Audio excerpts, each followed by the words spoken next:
Assalamu alaikum and welcome to our podcast. Today we have with us Perks of Being Hijabi Sister. Welcome to the show. So let's talk about your journey on Instagram. Like, how did you start? Were you always a camera person? No, absolutely not. Didn't know how to, implement it. So we thought, okay, fine, let's just create an Instagram page called Perks of Being Hijabi Sisters because we're three sisters and me and my elder sister, we were hijab. So we thought, okay, you know what? Let's just show how it is. So we just started that randomly and within a month, both of them gave up and this became my full time page. And I'm so happy that I found my passion.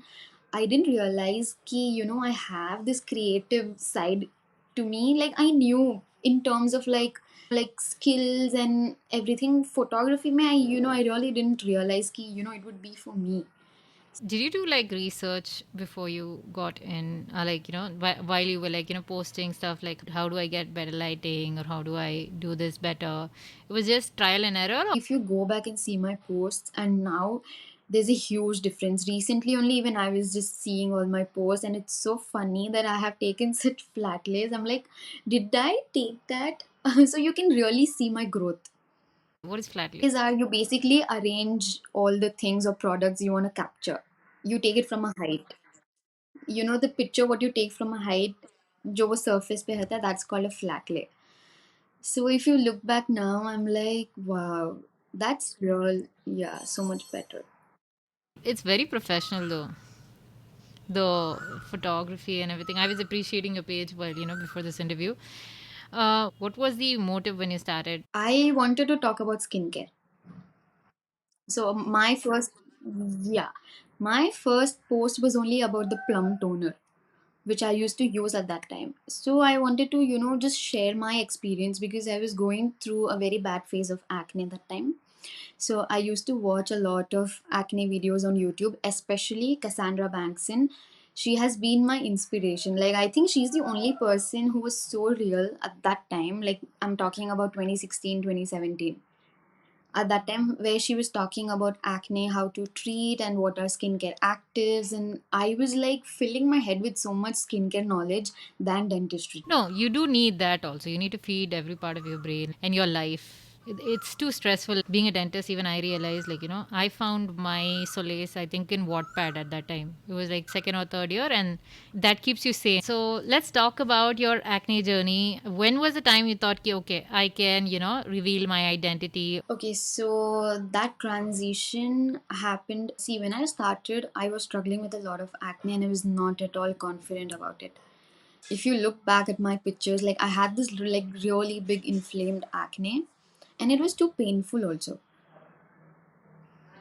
Okay.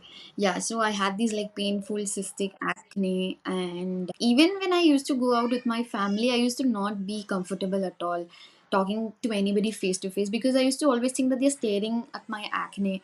And I used to always panicky, okay, what am I going to say now? What if they ask me what happened to your face? Like, I used to always be so anxious about it.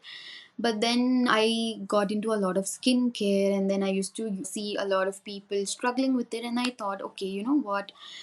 When I was struggling, Cassandra Banson was my inspiration, there is a solution to this problem. And so I thought there are people struggling out there. I am not alone. So I wanted to be that inspiration to somebody out there. Okay, this is not the end of the world. It will be better, and your acne does not define you. You have so many other things that defines you as a person. So I think, yeah, that was the main thing. And I revealed my face on my graduation day. I was like, oh, we finally get to know who this mysterious hijabi sister is. I really like the name, Perks of Being a Hijabi Sister. I think being a Muslim hijabi woman, you always want to have some sort of narrative in saying, yeah, it's actually cool to be a hijabi. I think when I started, there were very few hijabis who were doing this, like, talking about skincare and encouraging all the other Muslim women to not put other females down or taking care of themselves mainly. So I also see a lot of people not taking care of themselves. Like skincare does doesn't mean you have to splurge on so many products and stuff like that.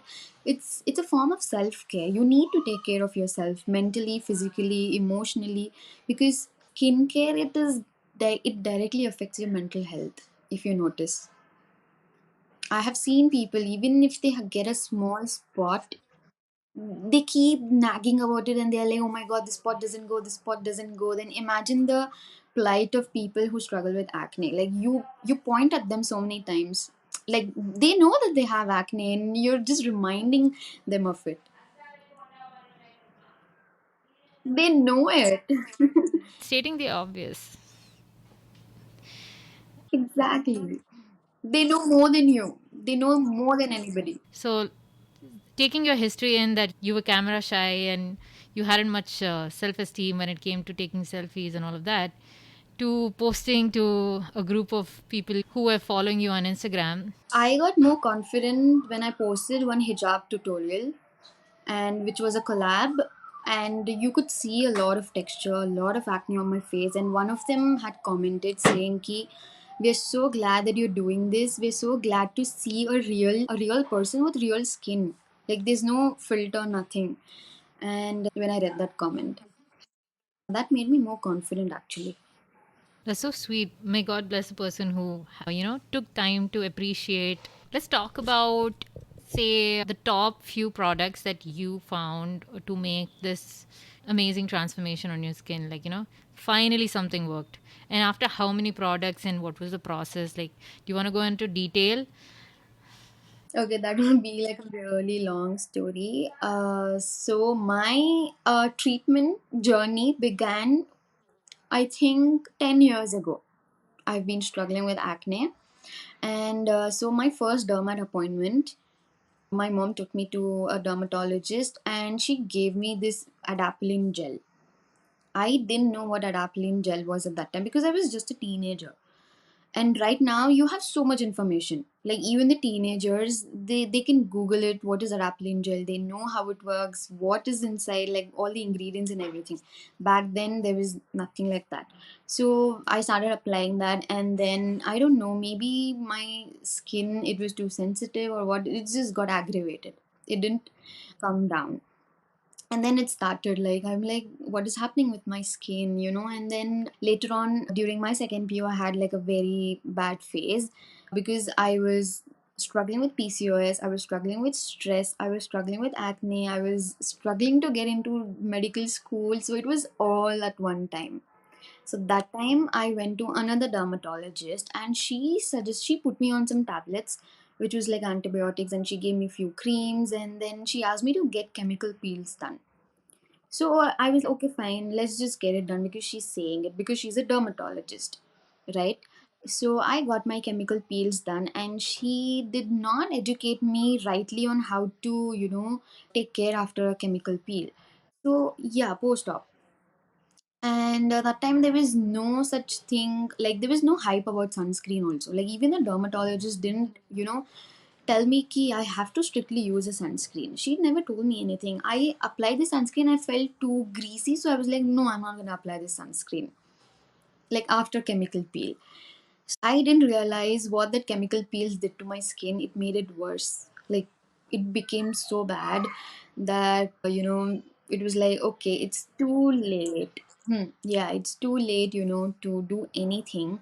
So after that, I used tons and tons of products. I used to listen to everybody. What exactly is chemical peeling? Okay, chemical peels are basically, they use medical grade acids, which is example like glycolic acid, lactic acid, and they apply it on your face, and it basically exfoliates, and it lightens your pigmentation and all.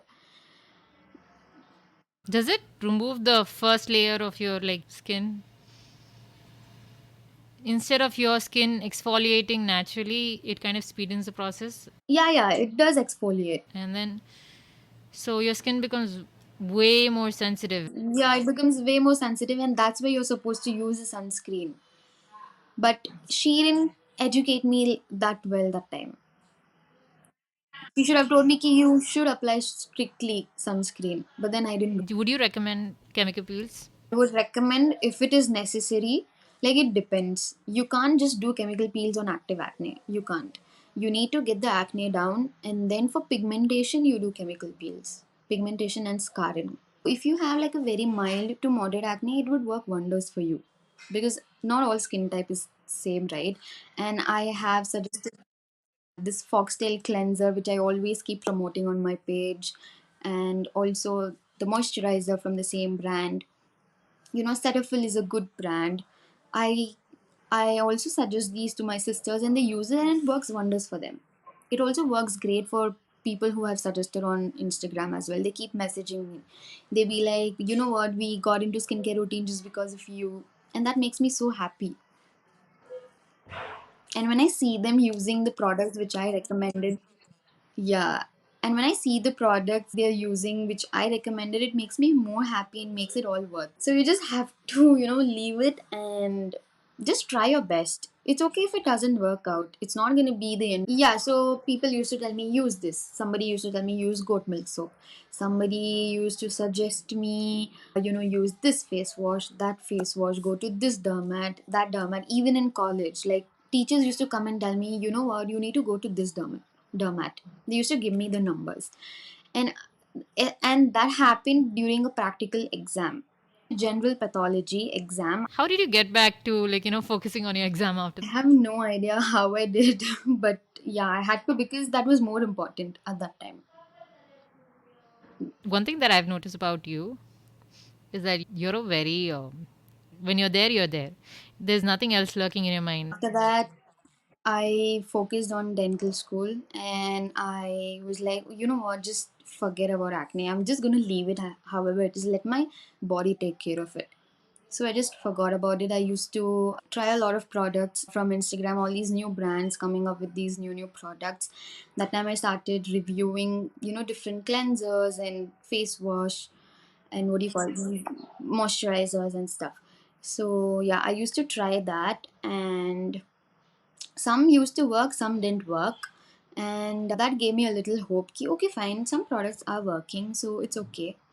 And then slowly it started reducing on its own. Like it was my acne was because of my hormones. So whenever my hormones went haywire, my acne went haywire. Whenever I used to take care of not stressing out, eating good stuff, it used to come down a little bit, but not like go away or anything. So I used to, see a lot of you, like I myself used to see a lot of YouTube videos on, how should I, take care of my acne, how should I control this PCOS, and that was another headache. PCOS was another headache actually, because I mean that was the root cause of all my acne. So I used to do. No, no, I knew that I had PCOS, but then I didn't know that it would become so severe because of my stress levels. So my main thing was how should I stop stressing over it?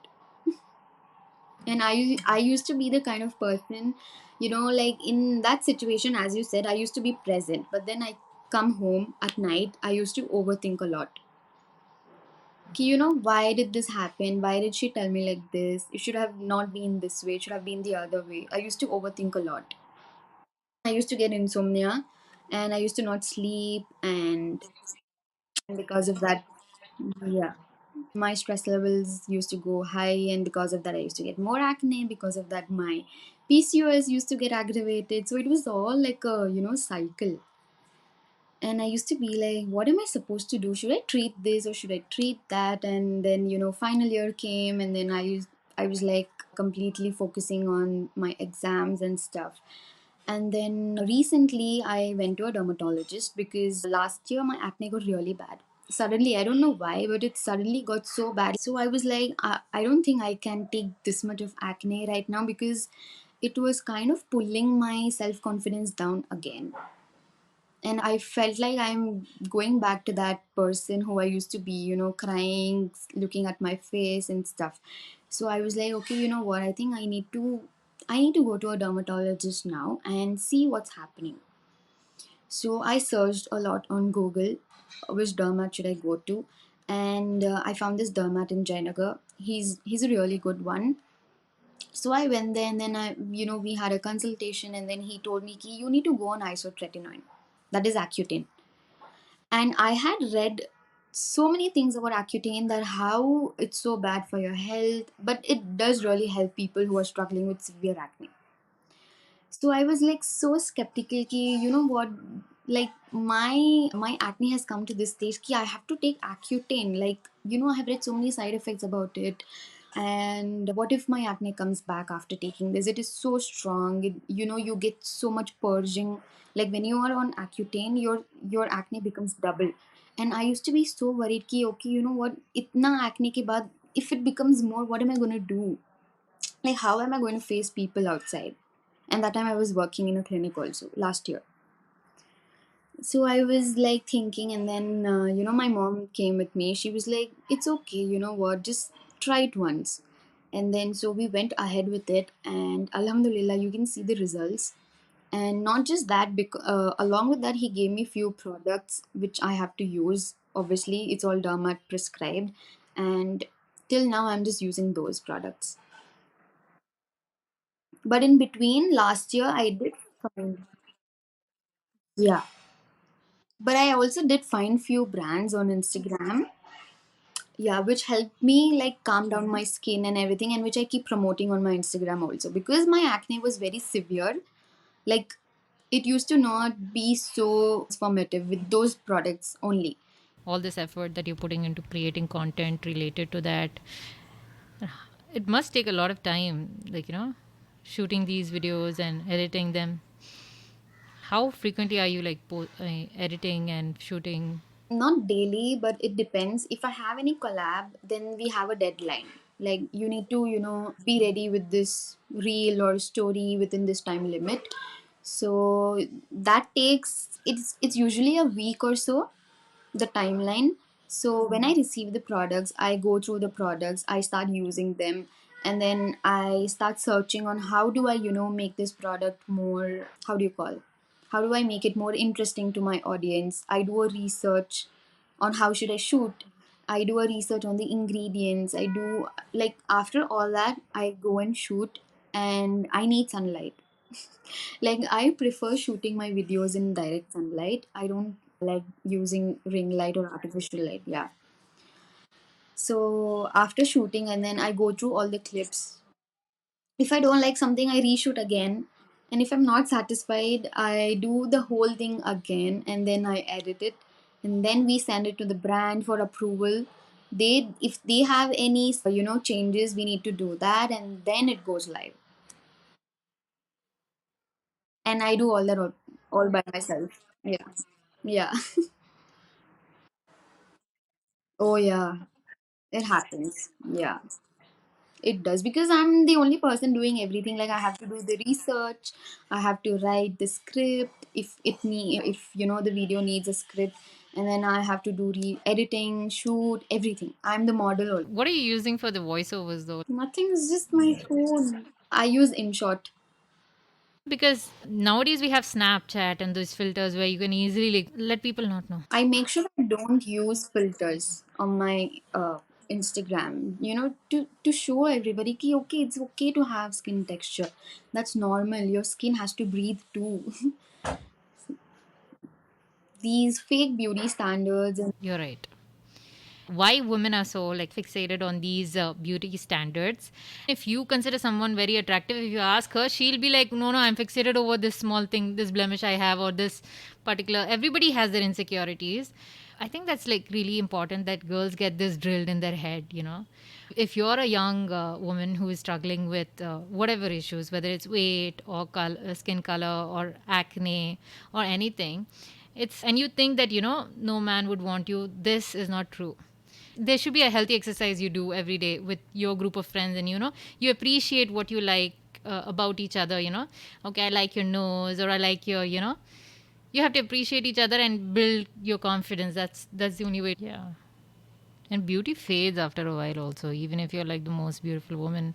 After you're like 40, 50, nobody's gonna remember if you have beautiful eyes, but they would remember if you had kind eyes, if you're kind to people. Your identity was not just your acne, and it was way deeper than that. I feel that there's a reason why God has given you this challenge, like you don't have perfect skin or perfect weight or whatever. It's because you have to overcome this issue. But more than that, I think he wants you to see that you have potential beyond that. Struggling with acne made me realize how strong I am, like how much patience I've had with it.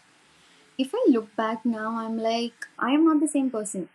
I used to cry over it. I used to be like, why is everybody, talking to me like that? Is my acne the only thing that defines me? I don't have any other skills. I don't have any other accomplishments to see that that's not who I am, you know? And I also remember one time, it was a very stressful phase of my life. When I was in my second PU, that time I was studying for NEET to get into medical school. Yeah, that's what. Girls struggling with acne, you deep down, there are so many other things which you should be proud of. Like, this is just superficials. That'll go away.